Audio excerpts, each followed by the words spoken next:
Sherry, and thanks for the invite. As a quick overview, I'm planning to talk a little bit about what we do here in Iowa and hopefully give you some program specifics that will either spark some thought or ideas for yourself. But then I also want to get into a little bit more about the National Agriculture in the Classroom organization and the programs that are run at the national level, because I know several are on this call from a lot of different states, and so you might have more interest in that national perspective. Very quickly, a little bit about me. I do have a degree in agriculture education and taught middle school, high school back in Montana for 4 years. Before I moved to Korea, spent some time in Indiana, and for the last 5 years have been here in Iowa, heading up and leading the agriculture literacy efforts as a part of IALF. Then this past year, I was elected as the president for the National Agriculture in the Classroom organization, and it's been very exciting to see that organization grow. Not only from the support that business and industry have been able to provide, but more specifically for the support that organizations like USDA and NAE4HA have been able to provide, and the partnerships that we've developed throughout the course of program development. IALF really focuses on increasing agriculture literacy. So our flagship program is Agriculture in the Classroom, but we really try to address several different audiences, those being students, teachers, and more of what I would kind of classify as the general public. When we are developing resources, we really want to make them usable and applicable to teachers as formal teachers as our primary audience, but we always have the informal educator kind of in the back of our mind as a secondary audience for the resources that we develop. So when we are writing lesson plans, we try to make sure that they are Iowa core standards aligned, or when we are writing more generic lessons, they are usually aligned with the next generation science standards or some of the other national standards, including Common Core. And we always try to use the National Agriculture Literacy outcomes. If you're not familiar with this document, I would encourage you to take a look at it, because it does really kind of pinpoint what a student should be learning at different ages. And so if we think about education as being progressive and kind of building on former knowledge and previous knowledge, then the National Ag Literacy outcomes kind of lays out a path and how we are best able to do that. Those outcomes are divided into 5 categories that you can see on your screen, and this helps chunk down the ideas behind agriculture. Agriculture is this massive topic that cross-cuts all aspects of STEM. It accounts for 1/5 of the nation's workforce. It is a massive, massive beast to try and tackle when you think about how do you then make it real and relevant for students. When we break it down into these categories, it becomes a little bit more manageable. And then when we break it down into different grade levels and understand that we have to rely on students' prior knowledge and then build on that prior knowledge, it becomes even more manageable.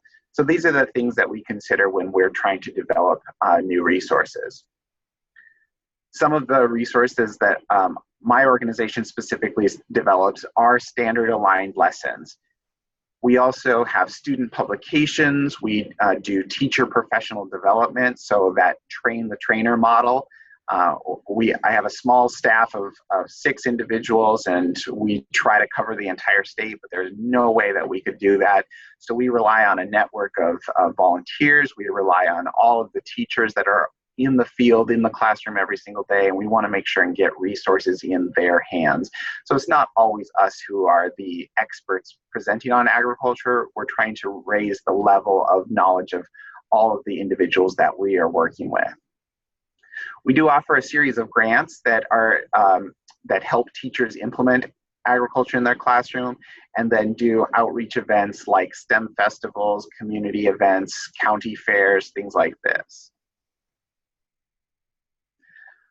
The lessons that we have developed have been largely from a crowdsourcing effort. Through our teacher professional development, one of the assignments that we provide to the teachers is to write 2 lesson plans. And we take the best of the best lesson plans and put them into our format and then upload them to our website. So it's not us that are necessarily writing these lessons. It is teachers who are out in the field who are using the lessons that are writing them. And we do develop a couple of our own lessons, but largely these lessons are crowdsourced from teachers who are in the field. They have been piloted and tested and used in their classrooms. So we have a pretty high level of confidence of lesson validity, and that they align with both grade level, with standards, and a big piece of these lessons are the hands-on activity components of them. So when I think about an informal educator, somebody who might lead an after-school program, somebody who might be looking for a quick activity, I still direct them to these lessons. They might not be presenting the full 45-minute lesson, but they can take the activity out of that lesson and really make a high-quality learning experience for their students. And then our website, along with a lot of other state agriculture in the classroom websites, have been linked to the National Curriculum Matrix. And on the National Curriculum Matrix, there are more than 420 Common Core aligned lessons that really give a broad spectrum of lesson availability to teachers on a myriad of topics. And you can sort by grade level, you can sort by keyword. It's a very quick and easy way of finding material that would suit whatever topic you're teaching, whatever kind of event you are trying to plan, whatever learning objective you're trying to meet. You can pretty quickly find a lesson or an activity that would work for you. I mentioned that we develop some student publications, and one of the publications is called Iowa Ag Today. So a lot of other, states develop commodity-specific publications. And while these have excellent material, I found that teachers don't always know how to necessarily teach beef or integrate beef into a classroom lesson that they might already have. So we've tried to flip the thought process on its head and rather focus on a subject area that a teacher would be familiar with, and then align stories and materials and activities to that subject area. So the six issues that we have in print are targeted towards 4th grade readers, and they align to those national ag literacy outcome categories that I mentioned at the beginning. So it becomes very easy for a teacher who's already teaching a food and nutrition lesson to then use our issue number 2 that focuses on food and nutrition and integrate some of those reading articles into that lesson. We really try to use these as a language arts piece that is rooted in science and social studies, and we call them 21st century skills, those life skills that a teacher is already being responsible for. But they should support language arts, they should support science, they should support social studies, and we've had excellent success with some teachers using these individual publications for as many as 9 classroom hours, spending 9 classroom hours on one publication, because you can use it for so many different subject areas and to support so many different lessons. So that's our 4th grade publication, and this is a preview of our middle school publication targeted towards 7th grade readers. This one we align to subject areas, science, social studies, and then the 3rd issue that we're still working on is food and nutrition that will focus, that will be targeted towards family and consumer science teachers. At the middle school grade level, you have more subject area specific teachers, whereas with the elementary, you have more generalist teachers. And so we found this different tactic with our reading material is really targeted towards the teacher needs. Another student publication that we produce is called My Family's Farm. currently have 6 books in print, and we're working on a 7th, My Family's Egg Farm. And these are targeted towards 3rd grade readers. Each book is paired with 2 lesson plans. So again, we really want this to be used as a piece of instruction and not as a freebie or a handout or a giveaway. This is nonfiction reading that, again, a teacher can use for a language arts lesson.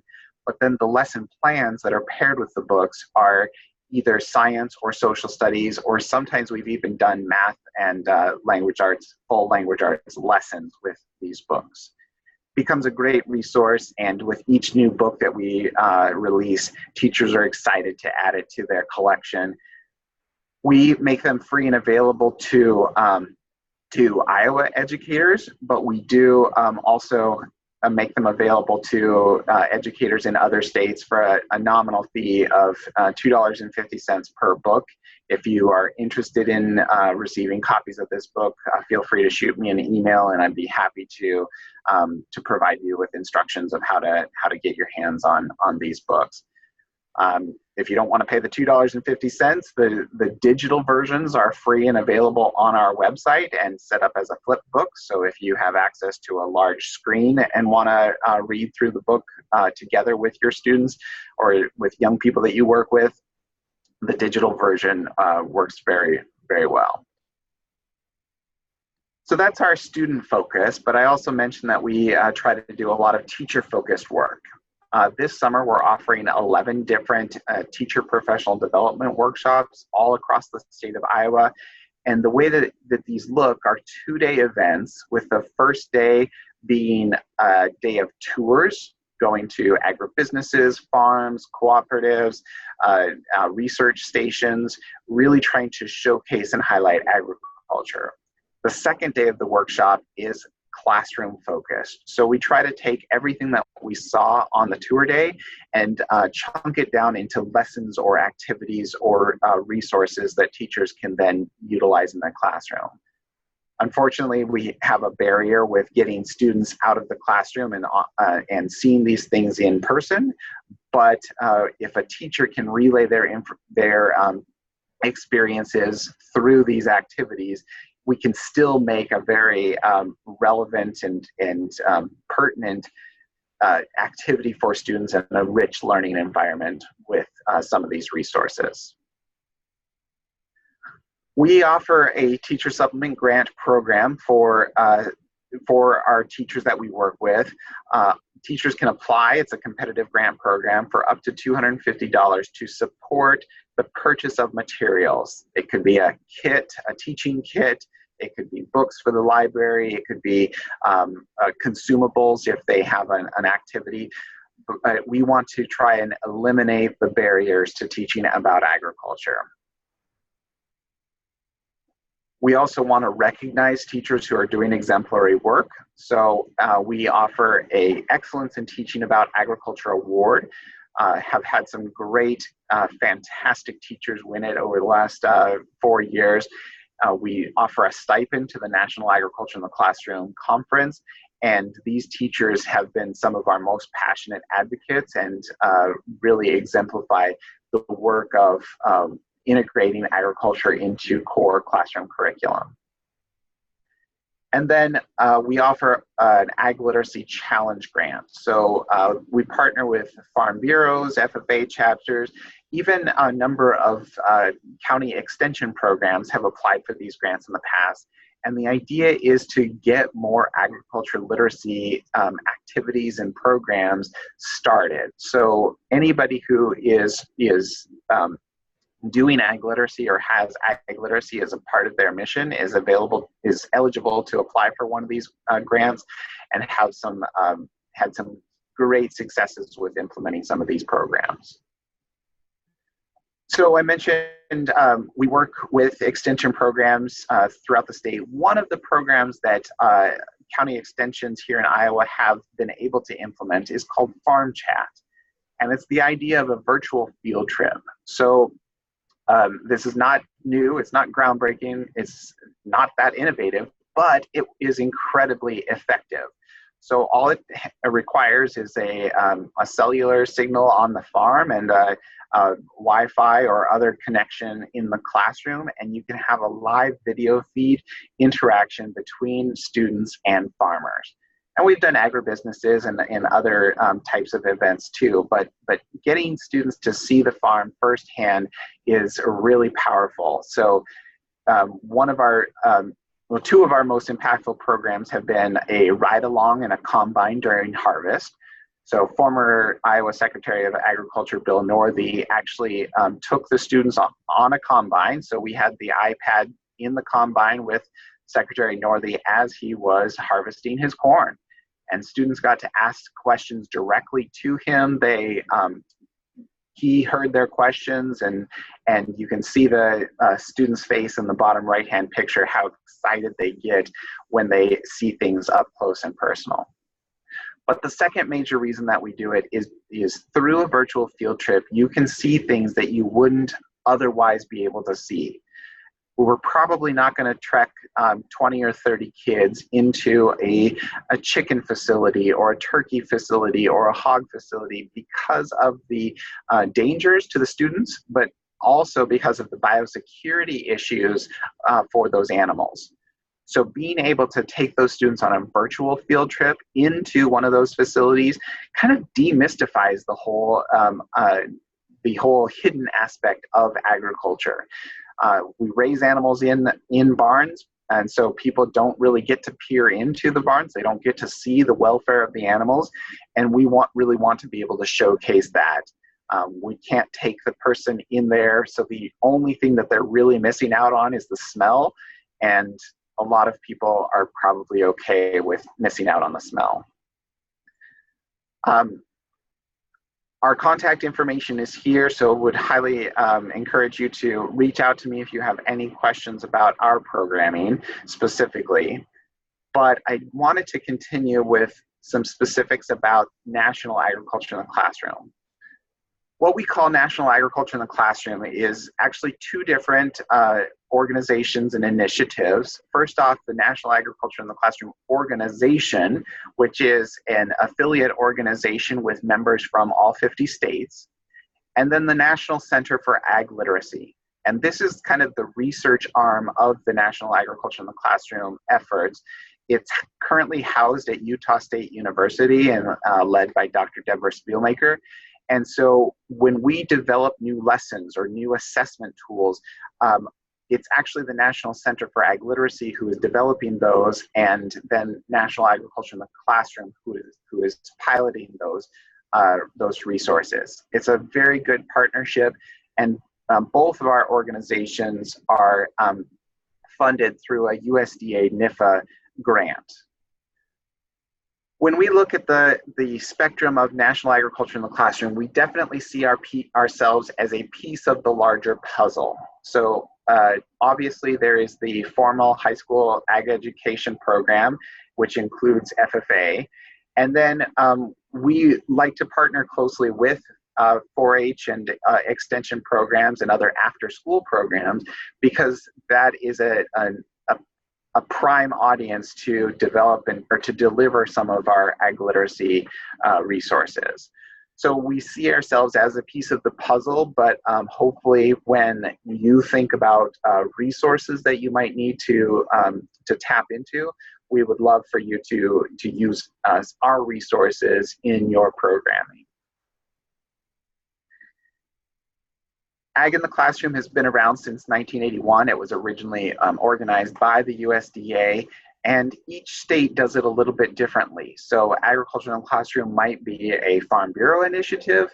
It might be based at the land grant university. It might be a separate 501c3 organization like we are here in Iowa, or it might be as a part of the State Department of Agriculture. However it's organized, we still have a common goal, a common purpose, and so we partner together and really try to lean on each other to ensure that agriculture literacy is widespread and helps create educated consumers and educated voters and educated future employees in the ag industry. I wanted to be sure and invite anybody on the call and anybody who might be listening to this recording later to attend our National Agriculture in the Classroom Conference. Last year it was in Maine. This year the dates are June 17 through 21, and it's going to be in Little Rock, Arkansas. So we move the conference around the country each year. It gives us a chance to see different types of agriculture. So in 2020, we will be in Utah. In 2021, I'll be fortunate enough to host here in Des Moines, Iowa.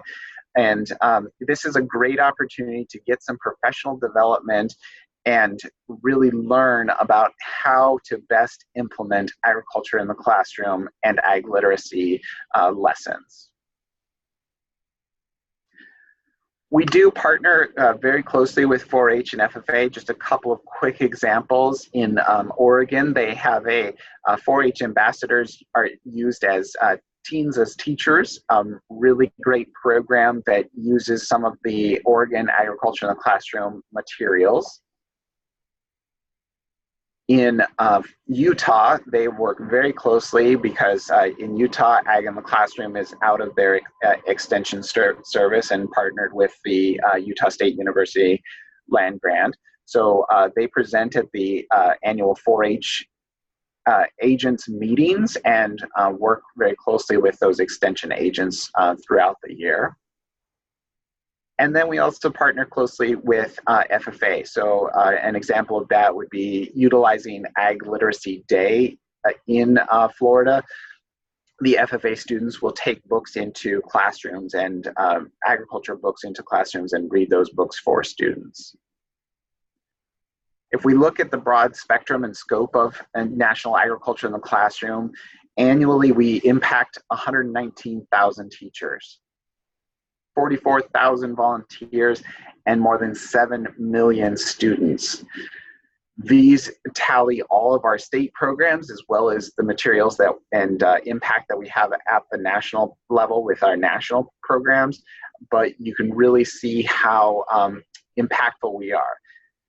Now, 7 million students seems like a lot. There's a lot more students that we haven't hit, so there's a lot of room for growth, and that's where we would love to continue to grow partnerships with 4-H, with FFA, with after-school programs and other interested parties.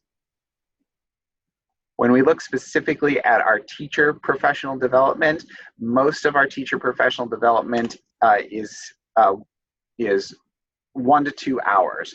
But we still hit a lot of teachers with more rich learning experiences, 11 to 20 hours, even 30 plus hours, as these teachers are engaged in full-time graduate level courses focused on ag literacy.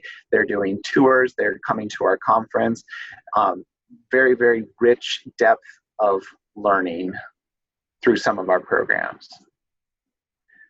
Number of students, we lean heavily towards K-6. K-6 teachers seem to have the most flexibility in utilizing our curriculum, but we are continually growing our 7 through 12 teachers and 7 through 12 student impact. So a lot of good things that are happening there. And then our number of volunteers each year seems to be holding pretty steady, and this is something that we heavily rely on because we are relatively small staffed, even in other states. The volunteer network, the volunteer outreach is something that we rely heavily on. I'm going to go ahead and stop there. Be more than happy to take any questions that you all have or address anything further that I covered in the last 25 minutes.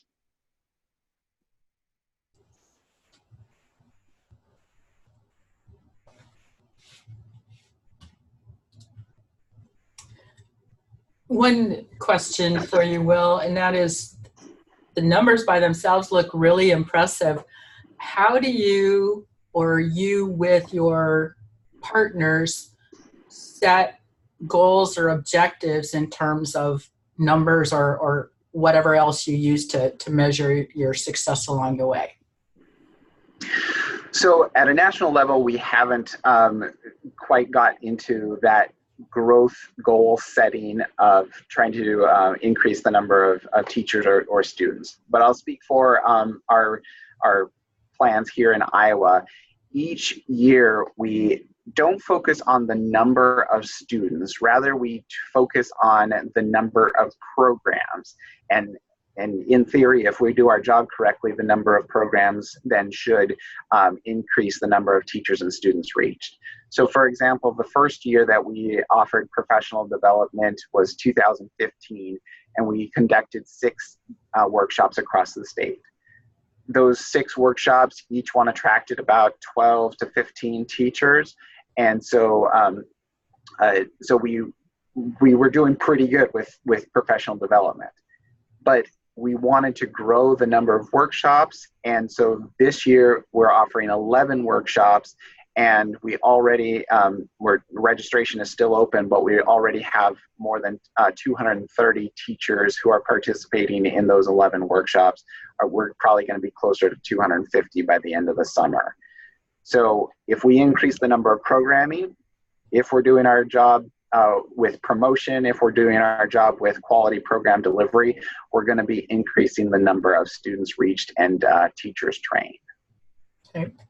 On a personal note, just the other day I saw a picture in some farm media of a couple of young girls, and they were holding up their latest issue of, I think, the Ag Today, probably?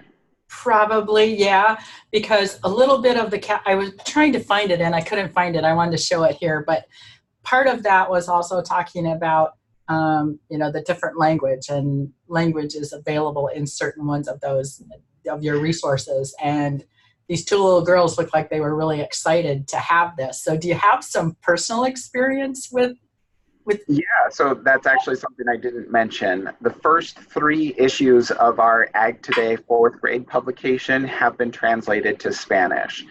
And that was a program that we did in cooperation with Tyson Foods. And we debuted those publications at the Storm Lake School District here in Iowa, which has a very high, it's well over 50% of ESL, or English as a Second Language, or ELL, English Language Learner population.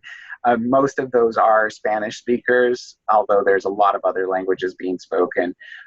We just decided that we were missing a huge chunk of students in that ELL population and wanted to provide them quality resources. So we did a direct word-for-word translation of our publication, and again, the idea is that it's more of a language arts tool. So a student could have the English version and the Spanish version side by side and be learning English as in the context of agriculture through their native language of Spanish.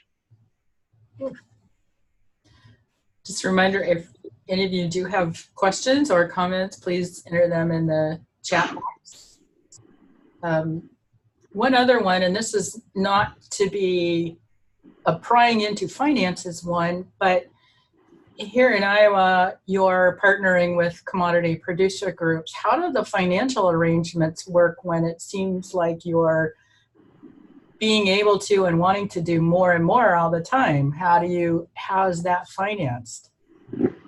So here in Iowa, we're set up as a 501c3 not-for-profit, which means that we can take donations and sponsorships from private individuals.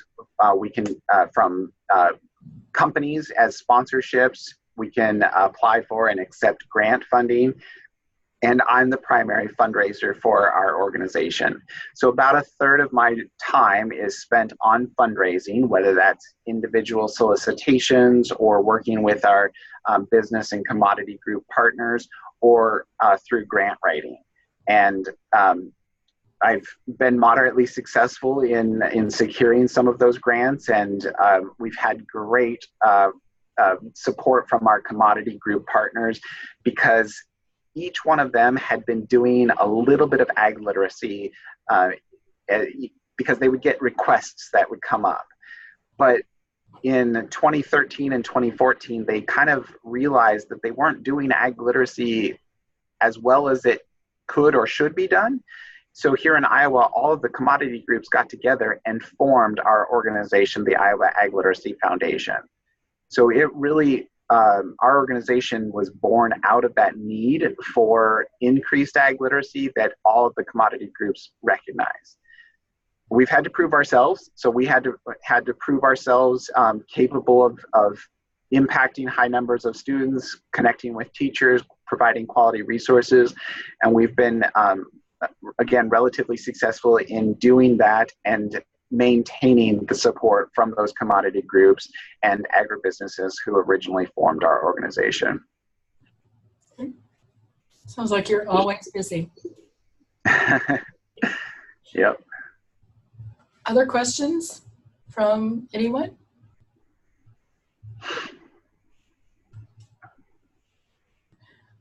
Well, just as a reminder that we are taping this portion of our Zoom session today, the presentation part, and we will, as soon as it's posted, send out that link to be able to show folks,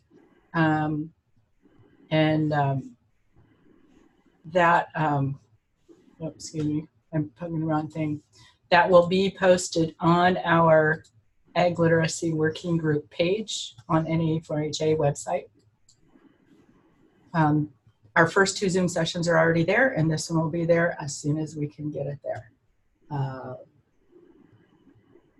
Okay, I don't see any other questions, Will, so thank you very much for sharing your experience, your visions, your expertise, and also the additional information on the state and national level, because while Iowa may not be, applicable to people in other states, and we've got several states represented here today, but the idea could be. And if someone is interested in learning more, can they contact you after this is done? Yes, please do. All right. If we don't have any other questions, again, thank you, Will, for being here. I'm going to stop the recording, and you're welcome to stay on, or we're going to have a short business meeting after this. So thank you. Hey, thanks, Sherry. Appreciate it.